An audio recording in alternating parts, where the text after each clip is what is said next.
सूरत हज आयत नंबर 34 रब फरमाते हैं वलिकुल्लि उम्मतिन जालना मनसका, ये सूरत हज है, सूरत नंबर 22 आयत नंबर 34, वलिकुल्लि उम्मतिन जालना मनसका, हर उम्मत को हमने कुर्बानी दी है, लियज़्कुरु रस्मल्लाहि अला मा रज़क़हुम मिन बहीमतिल अनाम, जो रब ने रिज़्क़ दिया उसकी बुनियाद पे ये कुर्बानी ज़बह करें।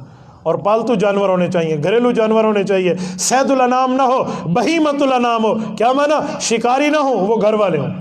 हिरन हलाल है, 12 सिंगा हलाल है, 112 सिंगे हलाल ज़बह कर लो, आपकी कुर्बानी नहीं होगी जब तक पालतू जानवर नहीं होगे। समानियत आज़वाज, वो 8 किस्में हैं, वो बकरा बकरी है, वो गाय और बैल है, वो ऊँट और ऊँटनी है, और वो बोलिए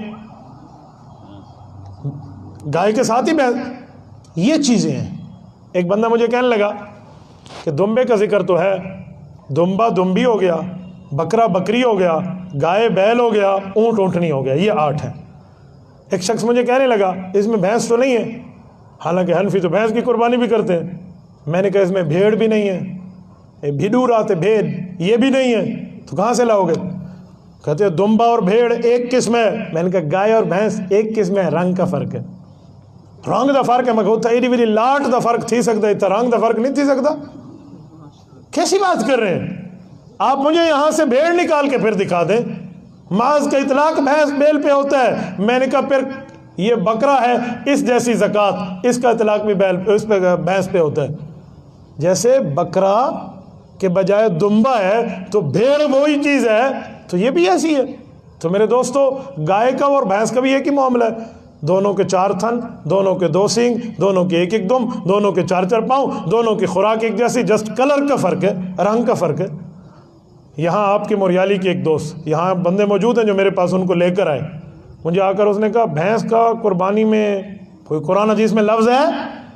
मुझे पता है इसका इलाज कैसे करना है, हालांकि शरीयत से पूछता है ना कि शरीयत की दलील दो, उसने कुरान हदीस की दलील दी। शरीयत 4 चीज़ों का नाम है, नंबर 1 कुरान, नंबर 2 हदीस पाक सुन्नत रसूल, नंबर 3 सहाबा का इजमा, नंबर 4 शरीयत के उसूल के मुताबिक मसले का हल। दीन इस्लाम के 4 असास, कुरान सुन्नत इजमा क़यास। तो पूरी शरीयत तो ये थी, उसने सिर्फ कुरान हदीस की बात की, बाकी शरीयत कैसे छोड़ दी है, गोया सहाबा के फैसलों की कोई हैसियत नहीं है। तो मैं समझ गया कि इस बंदे को कौन सी बीमारी लाएगी, एक एड़ा कांगो वायरस लगा पिया है, तो वो समझ जाता है बंदा। मैंने उसे कहा सिर्फ कुरान हदीस से? कहते जी हाँ। भैंस की कुर्बानी दिखाऊं? कहते जी हाँ। मैंने कहा छोड़ो यार और बात करते हैं, भैंस कुत्ते की तरह हराम है, आप इसको हलाल कहते हो, इसका हलाल होना कुरान हदीस से दिखाओ। अब तो उसके हाथ के तोते लालियाँ कबूतर शबूतर उड़ गए कि भैंस हलाल है, हराम है। मैंने कहा कुत्ते की तरह हराम है, हलाल होती तो कुरान हदीस में होता नहीं। मुझे कहने लगा कुरान हदीस में इसका हलाल होने का लफ्ज़ नहीं है, लेकिन कुरान हदीस के उसूल से एक इजमा बनता है, उस इजमा में है कि भैंस हलाल है। मैंने कहा जनाब उसी इजमा के सफ़े पे लिखा हुआ है इसकी कुर्बानी भी जायज़ है। अच्छा, मैं अब समझ आ गया। लोग अजीब बात करते हैं, वो रन्ना वाली लड़ाई है, छिक्का पर छिक्का तो 12 आते मैं हिक्का, यूँ नहीं हो सकता कि आप दलील अपनी तरफ से लेकर आए, दलील वो लें जो दलील बने।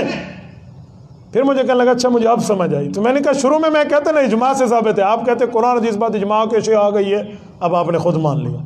तो समझाने का अंदाज़ है तो भैंस भी उसी में शामिल है।